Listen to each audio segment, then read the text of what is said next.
सुदामा को प्रेम से अपने महल में लेके गया और सिंहासन में ले जाकर के बिठाया और रुक्मणी से कहा, रुक्मणी जाओ, मेरा मित्र आया है, तुम जल लेकर के आओ।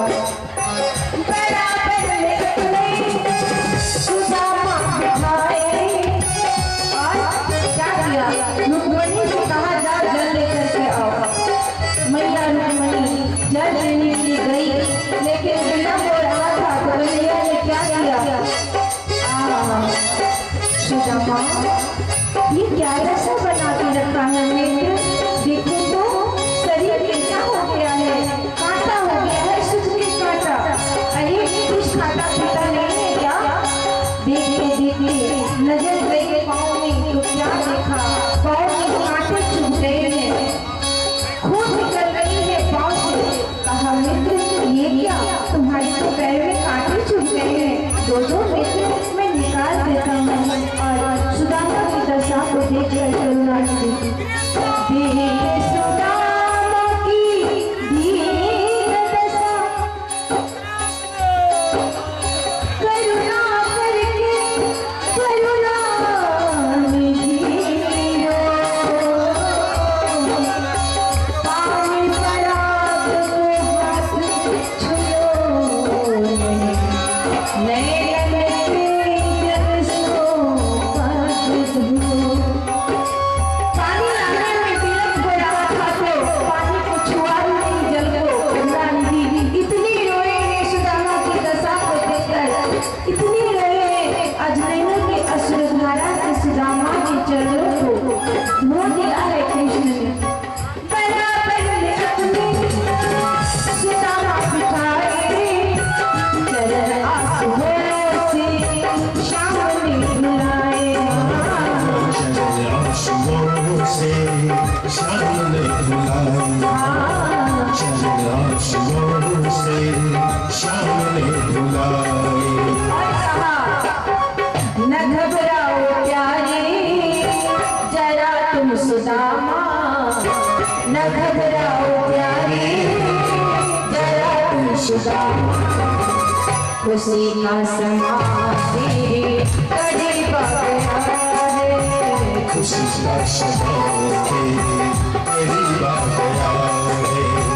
कन्हैया पालो कन्हैया से दो, अरे द्वार पालो कन्हैया से दो, करके सुदामा करीब आ गया है। सुदामा से कहने लगा कन्हैया, सुदामा अरे सुदामा, अच्छा तुम मेरे पास आए हो, क्या लेके आए हो? शादी उदी हो गई? सुदामा मुस्कुराता है, कहता हाँ हो गई। अच्छा शादी हो गई तो भाभी ने कुछ दिया नहीं मेरे लिए? दो सुदामा दो ना, क्या दिया है? तब सुदामा अपनी उस फटी चिटी पोटली को छुपाने लगते हैं। लगे फिर सुदामा छुपाने दीनता को अपनी कैसे बहाने, दीनता को अपनी कैसे बहाने, दीनता को अपनी कैसे बहाने। नहीं कन्हैया कुछ नहीं लाया, कहाँ द्वारिका के राजा और कहाँ मेरी कंदू, ये नहीं कन्हैया कुछ नहीं लाया, लेकिन छीन के कन्हैया लगे उसको खाने, छीन के कन्हैया लगे उसको खाने। छप्पन भोग का श्वास आ रहा है, छप्पन भोग का शाद आ रहा है।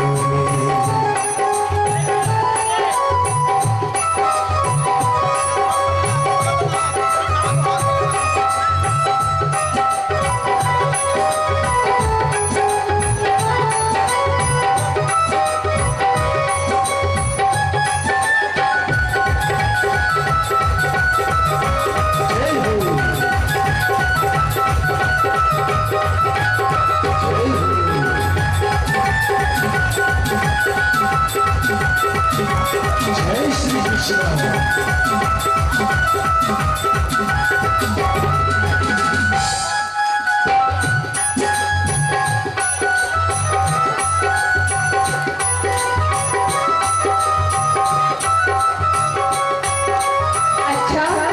दोनों क्या लाए हो?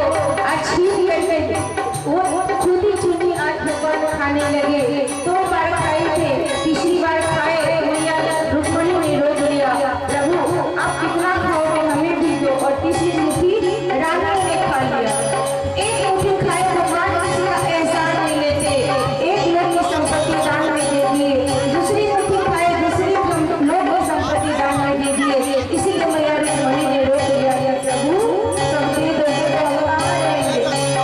बड़े के आदर सत्कार के साथ सुदामा को महल में बिठाता है, उसे नहाता है, अच्छे अच्छे वस्त्र पहनाता है, अच्छे अच्छे भोजन खिलाता है और रहे बालिका में एक दिन सुदामा बिगाड़ी हुई तो कहने लगे श्यामा।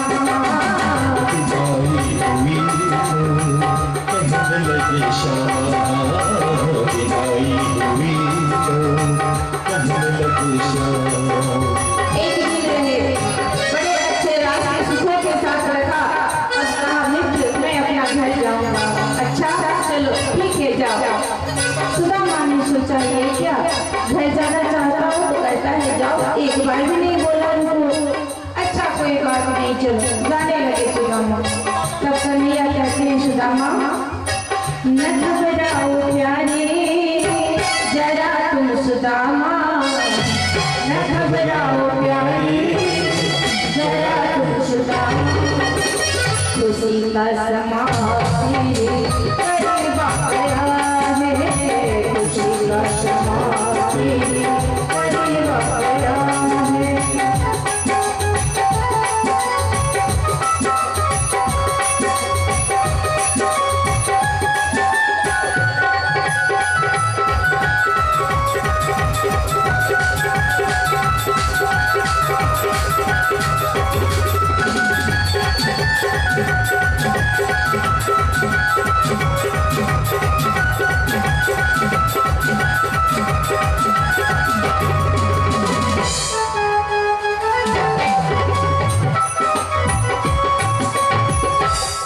बोलिए कृष्ण भगवान की, कृष्ण सुदामा की। आज सुदामा जाने लगे। सुदामा ने सोचा बड़ा अजीब मित्र है मेरा, कुछ धन दौलत भी नहीं दिया और कहने लगे टाटा बाय बाय। अरे सुशीला को जाके क्या मुँह दिखाऊंगा। आज बड़ी उदास होकर के जाने लगे। आज सबने देखा द्वारिका में कि आया था तो सुदामा कुछ लेकर के आया था, लेकिन जा रहा है तो खाली हाथ जा रहा है। भगवान के दर पे सब आते हैं खाली हाथ, लेके जाते हैं कुछ न कुछ, लेकिन सुदामा भगवान के ऐसे मित्र हैं जो आए थे कुछ लेकर के लेकिन जा रहे हैं खाली हाथ। जब द्रविड़ देश सुदामा का घर है, गुजरात पोरबंदर में है द्रविड़ देश, वहां पहुंचा तब क्या देखा, द्वारिका की नगरी जैसी ही एक नगरी वहां बनी हुई है। अपनी पत्नी सुशीला को देखा, रानी बनी हुई है। भगवान की माया को, भगवान की लीला को समझ गया और बहुत बहुत बहुत धन्यवाद दिया। बोले वृंदावन बिहारी लाल की, कन्हैया सरकार की। आगे श्री सुखदेव जी राजा परीक्षित को श्रवण कराते हैं कि अब भगवान अपनी लीलाओं को पूर्ण करने की ओर जाने लगते हैं। राजसूय यज्ञ में हस्तिनापुर आते हैं भाग लेने के लिए। भगवान श्री कृष्ण को निमंत्रण दिया जाता है, आप आइए। भीष्म निमंत्रण देते हैं, दादाजी भीष्म। तो भगवान श्री कृष्ण आते हैं, वहाँ पे सबको कुछ न कुछ सेवा मिली। जैसे कहीं यज्ञ होता है, यहीं पे अभी यज्ञ हो रहा है, भंडारा चल रहा है दोनों समय। सभी के लिए जितने भी भक्त आते हैं कथा श्रवण हेतु, सभी के लिए भंडारा का आयोजन किया गया है इस यज्ञ में। तो वैसे ही राजसूय यज्ञ में भी बहुत सारा काम था, तो भीमसेन ने भोजनालय को संभाला। भोजन की जितनी व्यवस्था थी भीम दादा ने वो संभाल ली। सहदेव को जितने लोग आते थे जाते थे उनका स्वागत करने का काम दे दिया।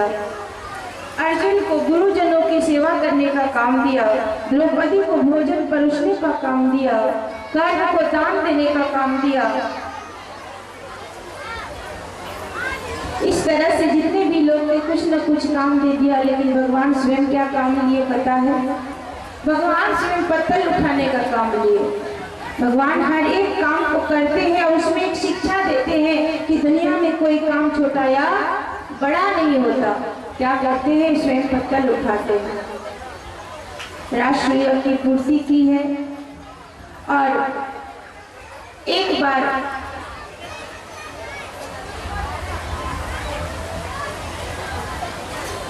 यदुकुल में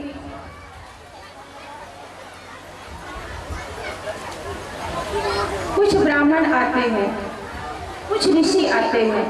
तो यदुकुल के जो बच्चे थे, भगवान श्री कृष्ण के जो बच्चे थे, उन्होंने ऋषियों का अपमान कर दिया। जाम्बवती का जो पुत्र था सांब, आज अपने पेट में एक लोहे की कड़ाही को बांध लेता है और जाता है उस ऋषि के पास और कहता है कि बताइए ऋषिवर, मेरे पेट में क्या है? भगवान कृष्ण की कितनी संतान है? 1,61,000 पुत्र है। 1,61,000 80, 1,61,080 और 16,108 कन्याएं हैं। जाम्बवती का पुत्र शांब और कुछ यदुवंशी बालक, भगवान श्री कृष्ण के और छोटे छोटे बालक ने अपने पेट में एक लोहे की कड़ाही बांध ली, पेट बड़ा कर लिया और इसी से जाकर के पूछा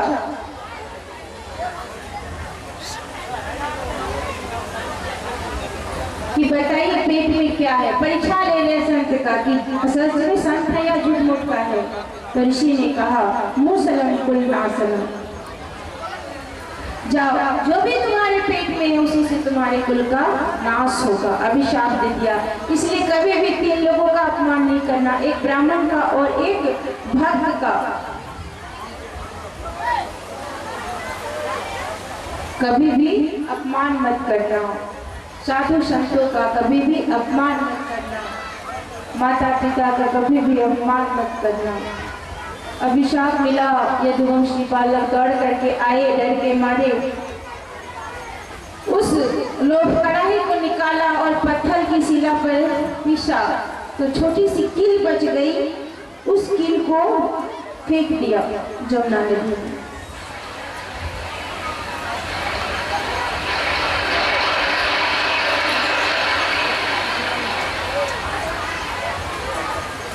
कभी भी कुछ काम करने से पहले एक बार नहीं 100 बार सोच विचार लीजिए। उस बच्चों के कारण पूरे यदुकुल का विनाश हो जाता है। लेकिन हम जीवन भर काम करते रहते हैं, ऐसी वैसी पर सोचते नहीं।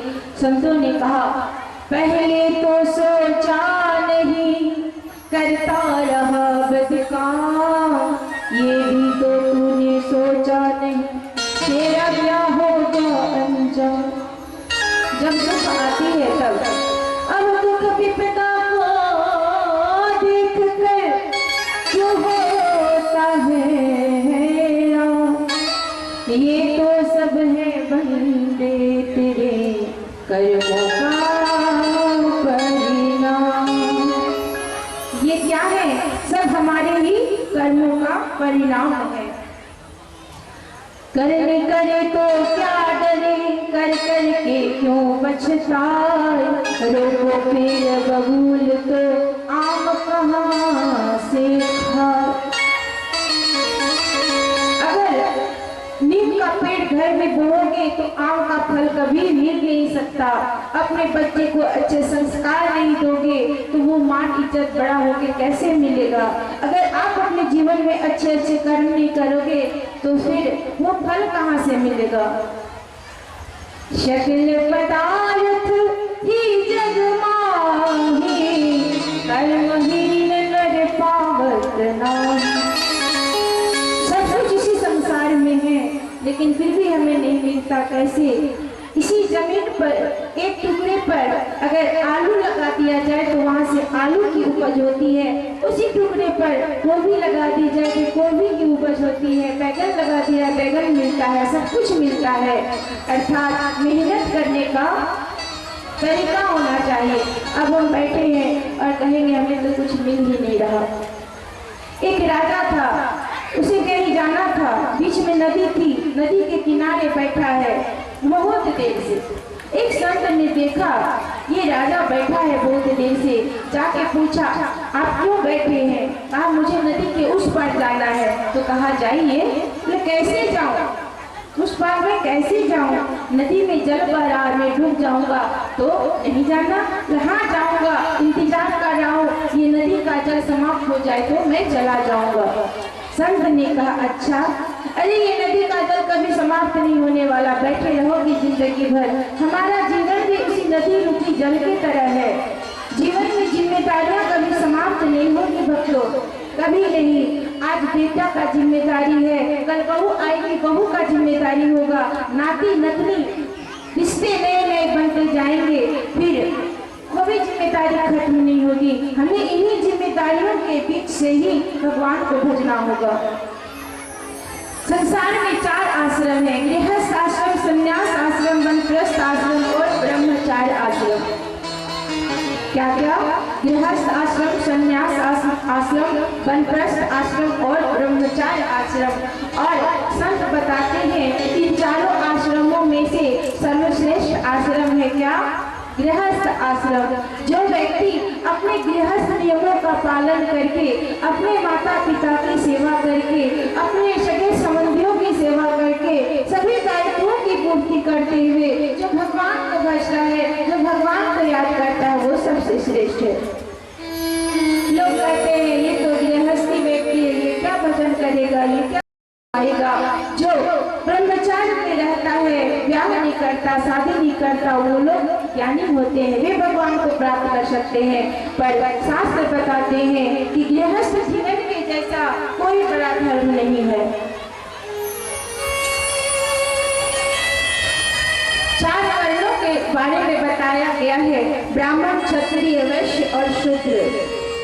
ब्राह्मण को ज्ञान के द्वारा धर्म की रक्षा करनी चाहिए, क्षत्रिय को बल के द्वारा, वैश्य को धन के द्वारा और शूद्र को सेवा के द्वारा। जैसे शरीर में सभी अंगों का अपना अपना काम है। मुंह न हो तो हम भोजन कैसे करें, बोले कैसे? हाथ न हो तो कोई काम कैसे करे? मुख हमारा ब्रह्म है, हाथ हमारा क्षत्रिय है। जैसे इसी यज्ञ में सब चीज की आवश्यकता है, धन की भी आवश्यकता है, सेवा की भी आवश्यकता है, बल की भी आवश्यकता है और ज्ञान की भी आवश्यकता है। तो कोई किसी से कम नहीं है। ये एक ही पिता के 4 संतान है। हाँ, काम अलग अलग है। जैसे एक ही पिता का 4 संतान है, कोई डॉक्टर है, कोई किसान है, कोई इंजीनियर है,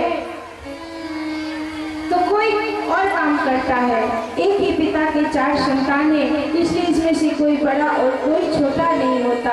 भगवान कभी किसी जात पात में भेदभाव नहीं रखते। अगर भेदभाव रखते तो मैं यहाँ सभी के घर जाकर के पैर नहीं खाते। इतिहास के पन्नों को पलटा करके देख लीजिएगा। 4 वर्णों के बारे में बताया गया है, 4 आश्रमों के बारे में बताया गया है। गृहस्थ में रहो, सभी धर्मों का पालन करो और साथ ही साथ भगवान की भी पूजा करते रहो, भगवान को भी याद करते रहो। जीवन बीत जाएगा, समय नहीं मिलेगा। जैसे जैसे समय बीत रहा है, कलयुग के बारे में बताया गया। कलयुग की आयु 4,32,000 वर्ष है। कलयुग में मनुष्यों की आयु 100 वर्ष है। त्रेता युग में 1000 वर्ष थी, द्वापर युग में 1000 वर्ष थी, त्रेता युग में 10,000 वर्ष थी और सतयुग में 1,00,000 वर्ष थी। कलयुग में मनुष्यों की आयु 100 वर्ष है और कलयुग की आयु है 4,32,000 वर्ष। कलयुग को 4 चरणों में बांटा गया है। अर्थात 1,08,000 वर्ष करके 4 भागों में बांटा गया है। हम लोग पहले चरण में हैं। पहले चरण में धर्म का काम हो रहा है, कहीं भागवत, कहीं सत्संग, कहीं कुछ धर्म का अनुष्ठान हो रहा है। लेकिन द्वितीय चरण में, पिछले चरण में इतना पाप बढ़ जाएगा। कलयुग के प्रथम चरण में कलयुग की आयु 1,08,000 वर्ष है और मनुष्यों की आयु 100 वर्ष है। दूसरे चरण में कलयुग की आयु 1,08,000 वर्ष रहेगी, पर मनुष्यों की आयु 50 वर्ष हो जाएगी। 50 वर्ष नहीं, 75 वर्ष हो जाएगी।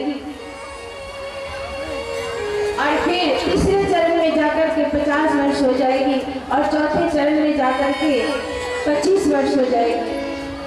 100 वर्ष की आयु है तो भी हमें कम लगता है। सोच बोलते हैं समय नहीं है हमारे पास। हर घर में रामचरितमानस का महापुराण रहना चाहिए, श्रीमद् भागवत महापुराण रहना चाहिए। अगर हर दिन एक श्लोक का पाठ करना चाहिए। अगर एक श्लोक का पाठ न कर सको तो श्लोक आर्धम, आधे श्लोक का पाठ करो, और आधे श्लोक का भी पाठ न कर सको तो श्लोक पादम, एक श्लोक के चतुर्थ भाग का भी पाठ करो। और कुछ नहीं करना तो सिर्फ दर्शन कर लो, दिया जला लो। अच्छा, पूजा करते समय हम सब अगरबत्ती जलाते हैं, उसमें बांस की लकड़ियां होती है। शास्त्र बताता है कि बांस को जलाना नहीं चाहिए, बांस को जलाने से वंश की वृद्धि रुक जाती है। इसलिए तो मंडप में केला रस किया जाता है। इसलिए अगरबत्ती जलाना नहीं चाहिए। अगर जलाओ तो देखो कि वो बांस की लकड़ी है क्या उसमें। जिम्मेदारियां कभी खत्म नहीं होने वाली, इसलिए अभी ही समय है। 100 वर्ष की आयु मिली है, लेकिन कोई 100 वर्ष जी नहीं पाता। जो गांव के लोग होते हैं, पुराने दादी अम्मा, वही जी पाती है। नहीं तो आज इतने खाद का युग हो गया है, भोजन में इतनी मिलावट हो गई है कि लोग 80 वर्ष 70 वर्ष में ही स्वर्ग सिधार जाते हैं। और एक्सीडेंट तो इतना होता है कि पूछो मत, कब कौन कहाँ किसकी मृत्यु हो जाए कहना मुश्किल है। इसलिए समय नहीं है। आज नहीं भजन करोगे तो कब करोगे। आज 100 वर्ष की आयु है, कल 50 वर्ष हो जाएगी, 25 वर्ष हो जाएगी, फिर 12.5 वर्ष हो जाएगी। कलयुग के तीसरे चरण में मनुष्यों की आयु 12.5 वर्ष हो जाएगी और हाइट हो जाएगी, ऊंचाई हो जाएगी चने की झाड़ जितनी। लोग बहुत ही अल्प हो जाएंगे, नदियों में जल समाप्त हो जाएगा, पेड़ पौधे भी वायु देना समाप्त करने लगेंगे, तरह तरह की बीमारियां आने लगेगी। और उसका एग्जाम्पल हमने देख लिया है कोरोना वायरस को। इसलिए समय नहीं मिलने वाला, अभी ही भजन कर लो। आइए दोनों हाथ से करताली की सेवा करते हुए प्रभु का कुछ देर के लिए नाम कर लो। ओ मीठे रस से भरी हुई राधा की मानो करो कारो जुमरा जीरो पानी लागे।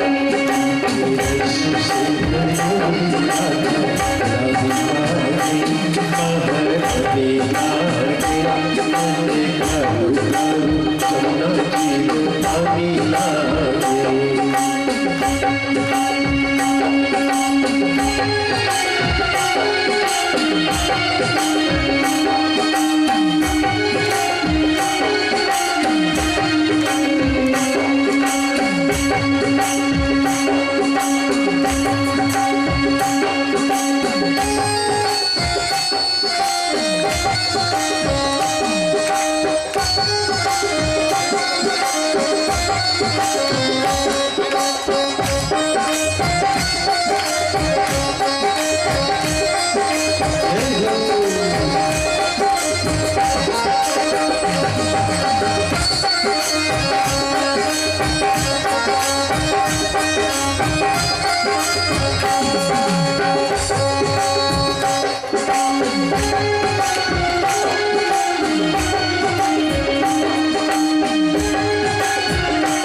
जय श्री कृष्ण।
Thank you.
ऐसा लग रहा था भगवान श्री कृष्ण पीपल के वृक्ष के नीचे एक कदम के ऊपर एक पैर के ऊपर एक पैर चढ़ा के बैठे थे, तो लगा हिरण है, बस बाण छोड़ा और बाण जाकर के भगवान श्री कृष्ण के पैर में लगा। भगवान श्री कृष्ण आवाज किए, चिल्लाए, आज बाण लगी तो चोट लगी, तो दौड़ करके आता है शिकारी, कहता भगवान हमें क्षमा कर दीजिए। कहा कोई बात नहीं, इसमें तुम्हारी गलती नहीं है, हर किसी को अपने प्रारब्ध के कर्मों का फल भुगतना पड़ता है। सुनो, तुम पूर्व जन्म में बाली के पुत्र थे, मैंने राम अवतार में तुम्हारे पिता बाली को छल से मारा था, इसलिए इस जन्म में तुमने मुझे छल से मारा। हर किसी को अपने कर्म का फल भुगतना पड़ता है। अविद्या जीवनम शून्यम दीक शून्यम च बांधवा पुत्र ही गृह शून्यम सर्व शून्यम दरिद्रता। सुदामा को भी दरिद्रता देखनी पड़ी, क्यों? अपने कर्म के कारण। इसलिए कभी भी कुछ काम करने के पहले थोड़ा विचार कर लेना। मनुष्य योनि को प्राप्त किए हो, कभी किसी का दिल नहीं दुखाना, कभी किसी को रुलाना मत। भगवान इस धराधाम को छोड़कर के जाने लगे। उसी समय उद्धव जी, नारद जी और अर्जुन जी आते हैं। कहा प्रभु आप इस धराधाम को छोड़कर जाने लगे, धर्म की शरण में बताओ, धर्म कहाँ जाएगा, किसकी शरण में जाएगा?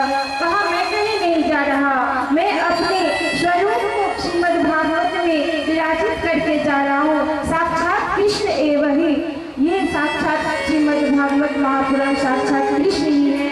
कृष्ण बोले जो श्रीमद् भागवत के शरण में आ जाएगा वो साक्षात मेरे शरण में आ जाएगा।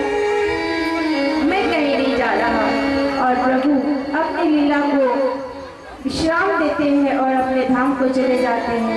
बलराम भैया की मुख से सर्प निकलती है और वो पाताल में समा जाते हैं। इस तरह श्री सुखदेव जी भगवान श्री कृष्ण की लीला को श्री राजा परीक्षित को श्रवण कराया है। आगे दत्तात्रेय भगवान की कथा है जो अनुसुईया का पुत्र है। अनुसुईया के पुत्र दत्तात्रेय भगवान ने 24 गुरु बनाए हैं। पृथ्वी वायुराकाश मापो अग्निश्च चंद्रमा कपोतो अजगर सिंधु पतंगो मधुकीत गजल। पृथ्वी को बनाया है गुरु, आकाश को बनाया है, अग्नि को बनाया है, चंद्रमा को बनाया है, कबूतर अजगर, समुद्र को, छोटे छोटे कीड़े मकोड़ों को। मधुना हरिणो मिनः पिंगला पुरुरो भ्रगो कुमारी संगीति सर्प उर्णना विशुपे स्थिता। बालक को, मछली को, कुमारी कन्या को, सर्प को 24 गुरु बनाए हैं। कहाँ संसार में हर एक वस्तु कुछ ज्ञान देता है। सबसे ज्ञान लो, सबको गुरु बनाओ, इसमें कोई बुराई नहीं है। कुछ कुछ सीखते जाओ।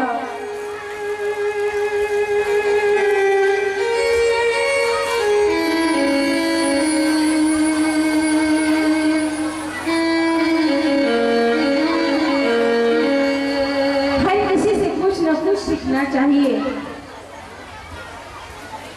फूलों से नित हंसना सीखो, भौरों से नित गाना। बड़ा ही सुंदर एक कविता है, कुछ कुछ याद आ रही है, कुछ कुछ भूल रही है। और मंजिल मिले ना मिले ये मुकद्दर की बात है, हम कोशिश भी ना करें ये तो गलत बात है। प्रयत्न करते रहिए, कभी तो वो श्याम सुंदर मिलेंगे। मंजिल मिले ना मिले ये मुकद्दर की बात है, हम कोशिश भी ना करें ये तो गलत बात है। जिंदगी जख्मों से भरी है, वक्त को मरहम बनाना सीख लो। जिंदगी जख्मों से भरी है, वक्त को मरहम बनाना सीख लो। हारना है एक दिन मौत से यारो, फिलहाल जिंदगी जीना सीख लो। एक दिन तो मरना ही है सबको, जी लीजिए। मानव योनि में जन्म लिए हैं तो मानव बन गए।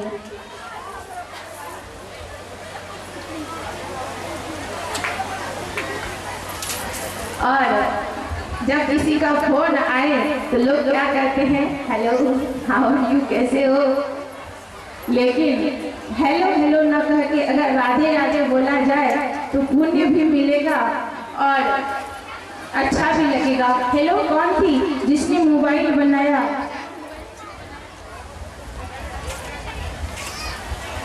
जिसने मोबाइल बनाया था ना, उसकी जो प्रियतमा थी उसका नाम था हेलो। इसलिए उससे जब भी बातें करता था कहता था हेलो कैसी हो, हेलो कैसी हो। तो हम लोग भी बोलने लगे हेलो कैसे हैं, कैसे हैं। हम सबकी तो प्रियतमा का नाम हेलो नहीं है। इसलिए जब भी किसी का फोन आए तो कहिएगा क्या, राधे राधे, कृष्णा कृष्णा। दत्तात्रेय भगवान के बारे में बताया है, 24 गुरु दत्तात्रेय भगवान ने बनाए हैं। अब श्री सुखदेव जी राजा परीक्षित को श्रीमद् भागवत कथा, श्रीमद् भागवत 12 स्कंद के अंतिम श्लोक का पाठ करा रहे हैं। सभी हाथ जोड़कर के प्रेम से कहेंगे, भवे भवे यथा भक्ति,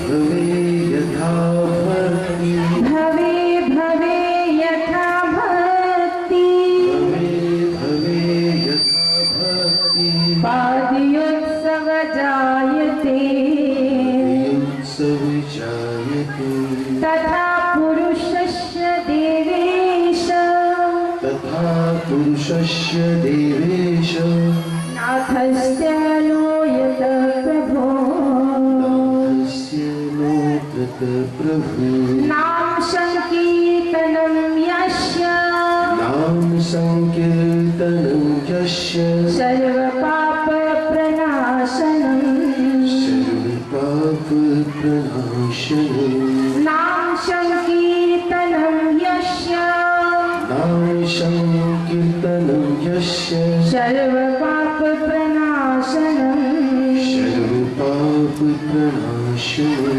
प्रणामो दुःख समनस्य,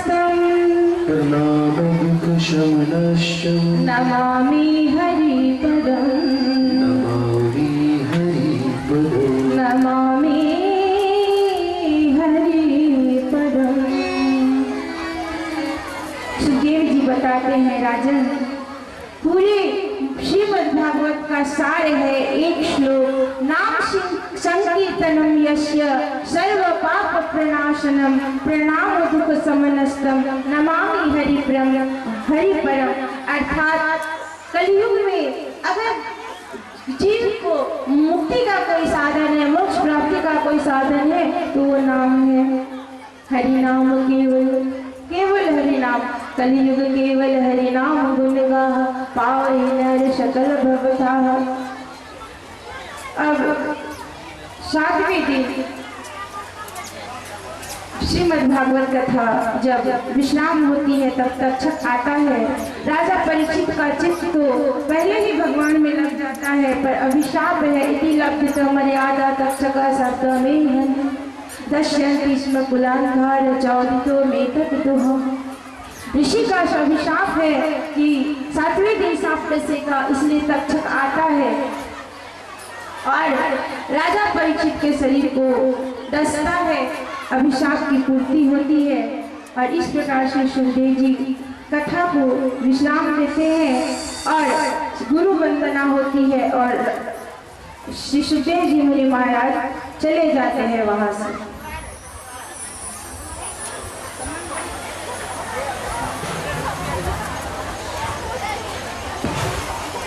बोले श्रीमद् भागवत महापुराण की, श्री सुखदेव मुनि महाराज की, राजा परीक्षित की जय।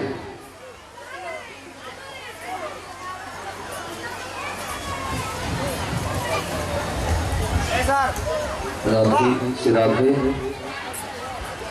कमेटी के कुछ माननीय सदस्यगण है जिनका मैं नाम लूंगा, वो एकत्र मंच पर आएंगे और कुछ पुष्प किशोरी के द्वारा सम्मानित होंगे।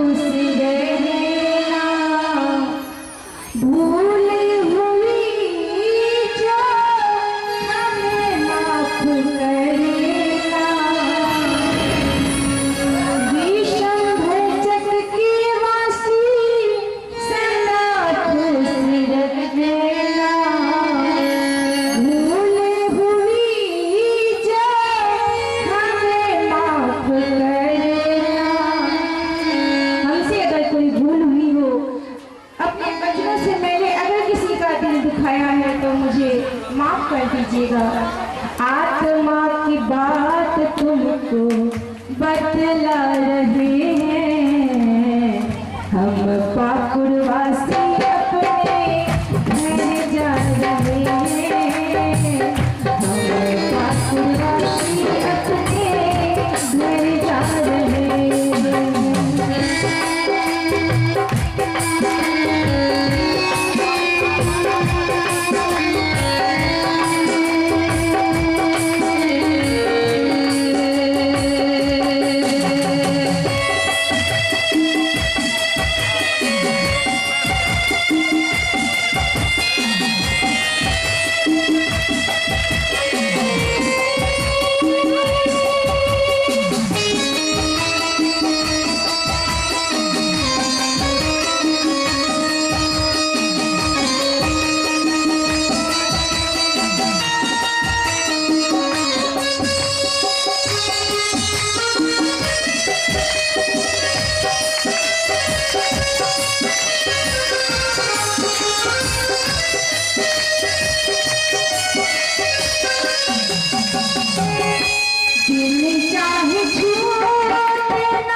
से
दक्षिणा देते हैं।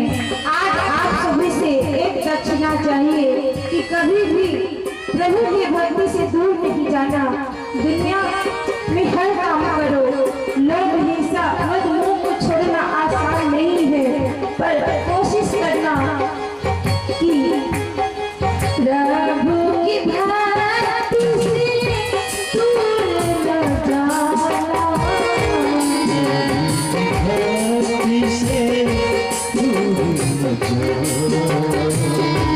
भूले से भी दिल न दुखाना।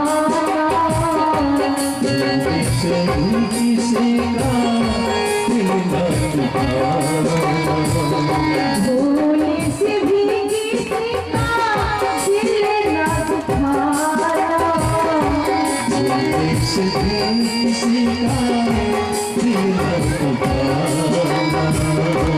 अपना समझ कर बदला है। ठाकुर राशि अपने बचा रहे। ठाकुर राशि अपने बचा रहे।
तुम्हारा हमारा रही जिंदगी तो मिलेंगे दोबारा।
हमारा तुम्हारा मिलन कुछ पल का, हमारा तुम्हारा।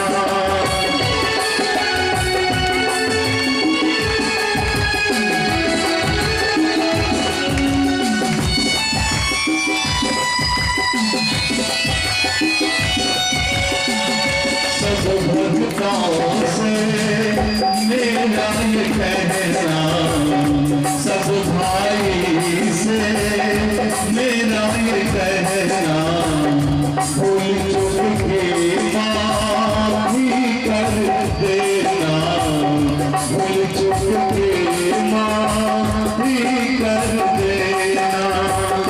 तुमसे बिछड़ना ना हमको गवारा, तुमसे बिछड़ना ना हमको गवारा। मिलन आज भर का हमारा तुम्हारा, मिलन आज भर का हमारा तुम्हारा।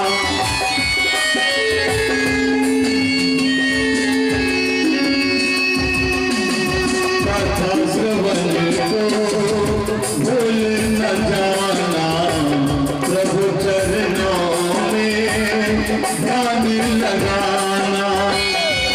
मंच पर कोई नहीं आएंगे, पत्थर के नीचे में वहाँ पर सुविधान बना हो, आदमी लगा हुआ है, मंच पर कोई नहीं आएंगे।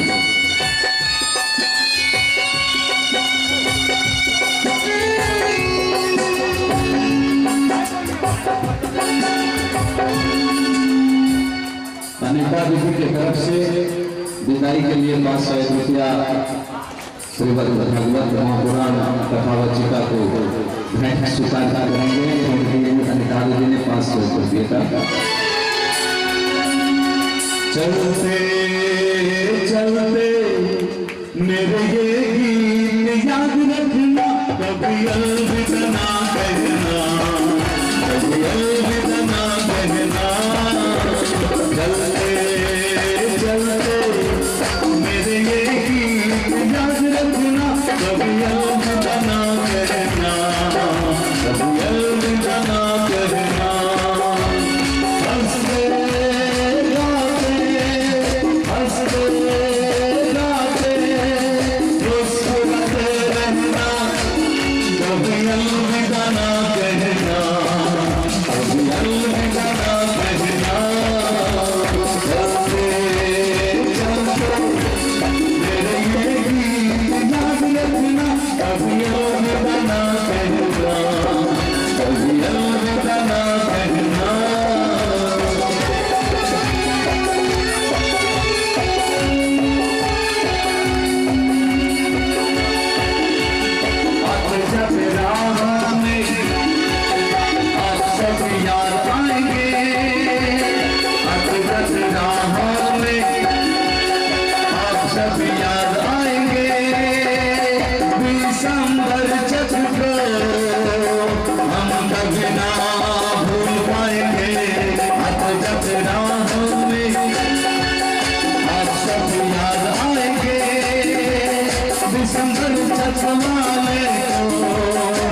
ज्योति जला के दे, आएगा आएगा।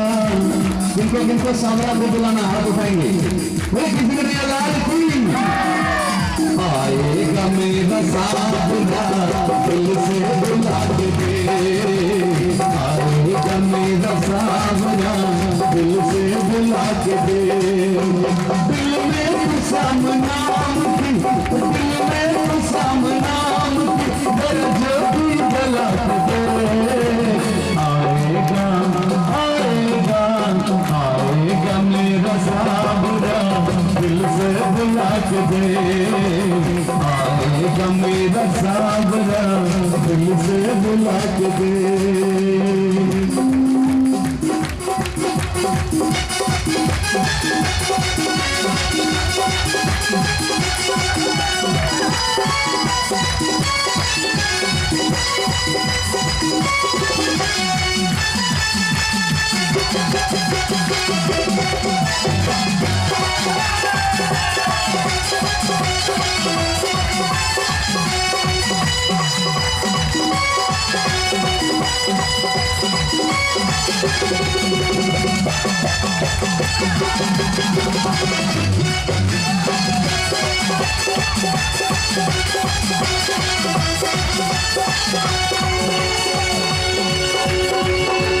किस्मत के काल खोलना बाबा के हाथ में, वो भगता बाबा के हाथ में।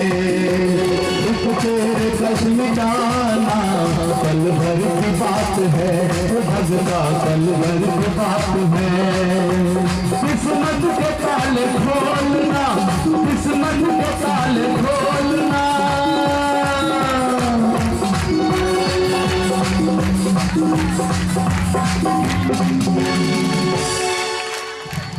जिनको जिनको किस्मत का ताला खुलवाना, हाथ उठाएंगे तो जिनको जिनको किस्मत का ताला खुलवाना, बोले किसी ने नया लाल की किस्मत के ताले खोलना, किस्मत के ताले खोलना, जर ताली बजा के दे, आएगा आएगा आएगा मेरा साबरा दिल से बुला के दे, आएगा मेरा साबरा दिल से बुला के दे।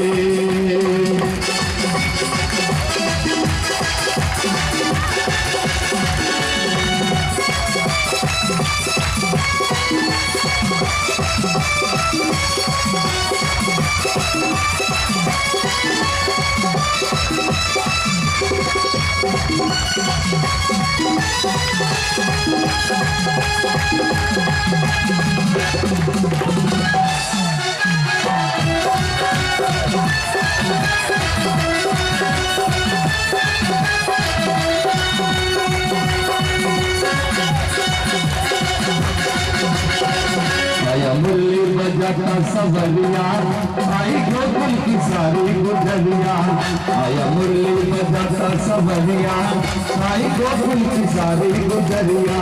हंसी मस्ती की छाई बहार रे, रस बरसे कन्हैया के द्वार रे, हंसी मस्ती की छाई बहार रे, रस बरसे भी समझ पुकार रे। सबको बुला के नचले नचले नचले, आजा नचले आजा नचले आजा नचले आजा नचले।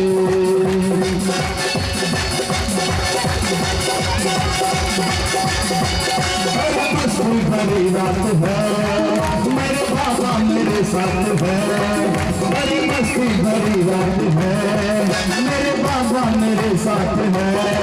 हरी रास्ता तू ले ले मजा, हरे करने की क्या बात है। मुरली वाले प्यारे प्यारे प्यारे, मुरली वाले प्यारे प्यारे प्यारे, मुरली वाले प्यारे प्यारे प्यारे। होगा असर दुआन तो बोलेगी मोर बे, भगता बोलेगी मोर बे। होगी असर दुआन तो बोलेगी मोर बे, भगता बोलेगी मोर बे।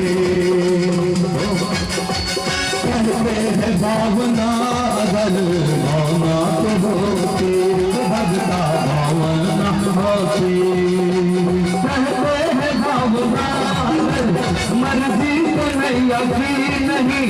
मर्जी तो नहीं अभी नहीं आज माथे गोए आएगा आएगा आएगा मेरा सावरा दिल से बुला के आएगा मेरा सावरा दिल से बुला के आएगा मेरा सावरा दिल से बुला के आएगा मेरा सावरा दिल से बुला के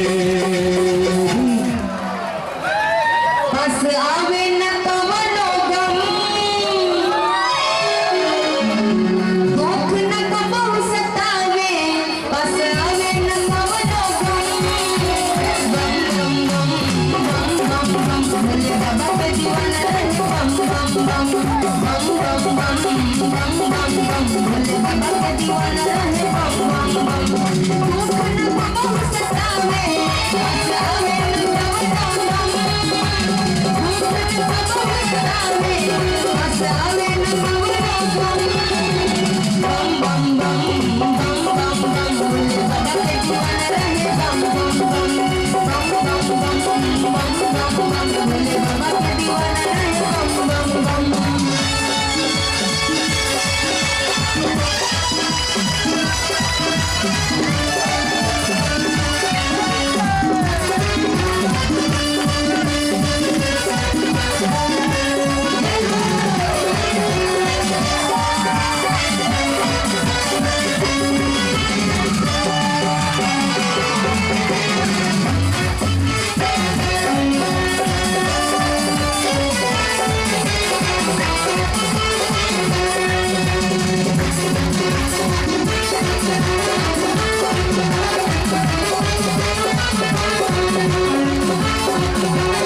बम बम बम बम बम भोले बाबा के दीवाना रे बम बम बम बम बम बम बम बम बम भोले बाबा के दीवाना रे बम बम बम दुख न कबो सतावे बस आवे न पवनो बम दुख न कबो सतावे बस आवे न पवनो बम बम बम बम बम बम बम भोले बाबा के दीवाना रे बम बम बम बम बम बम बम बम बम भोले बाबा के दीवाना रे बम बम बम बम बम बम बम बम बम भोले बाबा के दीवाना रे बम बम बम बम बम बम बम भोले बाबा के दीवाना रे बम बम बम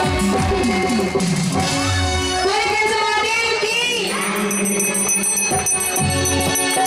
तुम्हें बसा कर तेरी मूर्ति उतारो गिरधर तेरी आरती उतारो गिरधर तेरी आरती तुम्हें बसा कर तेरी मूर्ति उतारो गिरधर तेरी आरती उतारो गिरधर तेरी आरती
उतारो